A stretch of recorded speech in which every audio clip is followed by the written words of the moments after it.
According to ESPN sources and DallasCowboys.com, former Panthers defensive end Greg Hardy will visit the Cowboys today and is expected at the team's facility in just a few hours. According to our Adam Schefter, he's been told there are ongoing negotiations between the team and Hardy. No agreement has been reached. You may remember Greg Hardy missed most of the season with the Panthers because of a domestic violence case that was eventually dropped.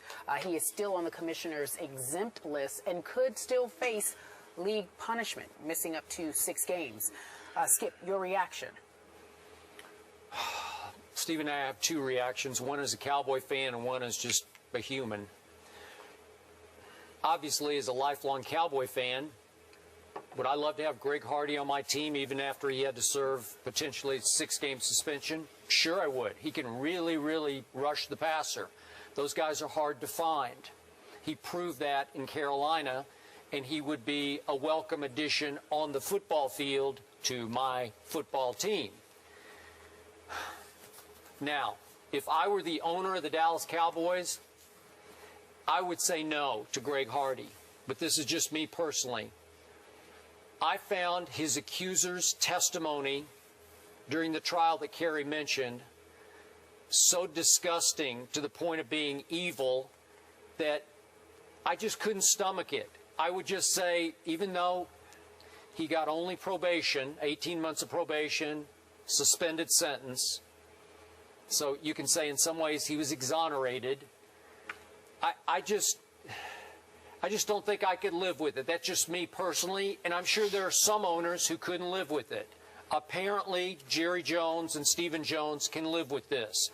And again, if he pays his penance and serves the 6 games that the NFL now says that he would have to serve, I guess you could say he would be fair game for anyone to sign, and he should have the ability to be signed. It would just be my personal preference, having read her testimony, I'd say I just don't think I can live with that guy on my football team, but that's just me. Based on reading her testimony, because for you, you were convinced. Oh, well, I'm convinced of her testimony. Yeah. It was just so detailed and so hard to stomach that after a while I just say, I'm not sure I want that guy on my team. That's just me. All right. Go ahead, Stephen A. I have several positions on this, Skip Bayless. Number one, based on what you're saying in terms of her testimony, I completely and totally agree with you. The testimony, as vividly as it was described, if he's guilty of such things, as far as I'm concerned, 18 months probation, suspended sentence, all this stuff, that's not enough. He should be in jail. It's just that simple. You can't do the kind of things that she detailed he did, as far as I'm concerned, and be walking the streets without having spent any time incarcerated. That's just my personal belief. Having said that, I qualify that statement by saying, if indeed it was true. Because let's keep in mind that although a judge, and that definitely counts here, felt that he was guilty of such a thing, and, I don't want to get into the Carolina law that allows him, to appeal and then, all of that stuff. All right, the bottom line is this. He categorically denied that there was any truth to what she was saying. He did. So it comes down to whether you believe him or you don't believe him.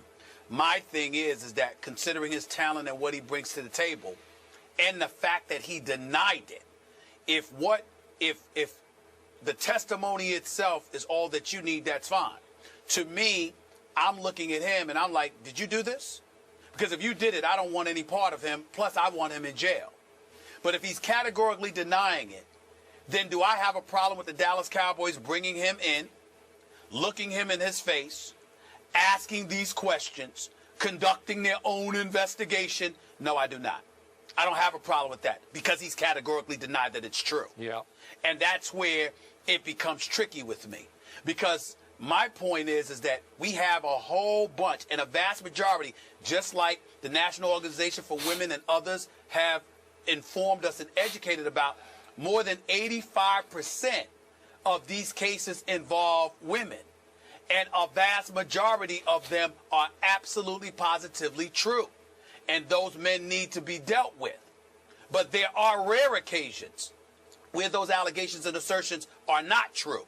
So if I'm an owner and it's a billion-dollar industry and I got this franchise and I'm trying to win football games and this guy's as talented as he is and can help us win football games, and he is categorically denying that it's true, then I have to investigate it. If I find a shred of evidence that it's true, he's done. I'm not dealing with him.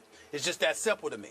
But I also want to sit there and point out that one of the things that we all have to think about, the players themselves are ultimately the ones that are guilty. Anybody who's done something like this, they're ultimately the culprits. But think about what we've learned from Ray Rice, Hardy, even though the McDonald's situation in San Francisco and others. We've learned, even from the National Organization for Women, that Roger Goodell took over in 2006, and there's been about 50 cases, that have come across his desk and whatever. This is an issue that has been permeating the NFL for quite some time. So when you talk, Skip, about owners and whether or not they can deal with it or whatever, until the Ray Rice situation came to light, a legitimate argument can be made. They've been dealing with it. They've been looking the other way. It's part of the problem. Part of the problem was that they didn't address this with the fervor, the tenacity, and the sensitivity it deserved until the whole Ray Rice situation came crashing down. So it is a lesson for everybody to learn, but understand that when it comes to the owners and franchises in the National Football League, there's a bevy of women out there, including the National Organization for Women, who can make a legitimate argument that the NFL clearly didn't pay enough attention to it, and on far too many occasions turned a blind eye and a relative deaf ear to it. And obviously the owners have something to do with that. So acting as if they couldn't do that now, I mean, they've been doing it. They've been looking the other way.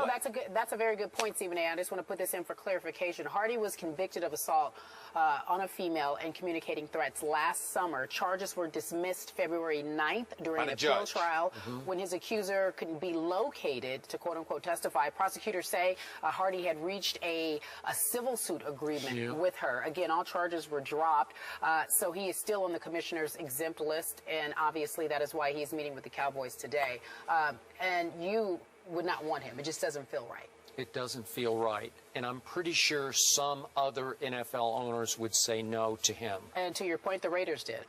The Raiders did say no. They vehemently said no to it. Yep. Yeah.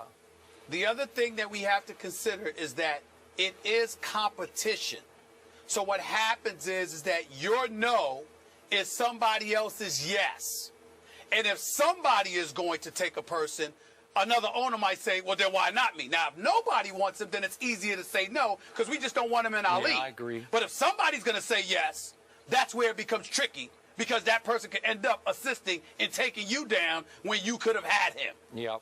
I got it. And so the final thing is, look, as a Cowboy fan, if they do sign him, am I going to root against them next year? I'm not. I can't do that, but you can accuse me of being a hypocrite, but it's the National Football League, and you just... Stephen A., you said it best. They've been turning a blind eye for so long. And so now when you get these situations, you find like, well, what should we do? Should he be allowed to play? Shouldn't he be allowed to play? They've set this precedent for so long, and now, post-Ray Rice era, they really have to start investigating. So hopefully that's what the Cowboys will do. We need to leave it there because we're getting ready to run out of time. We will have more First Take in just a few moments. Okay, guys? We'll be right back.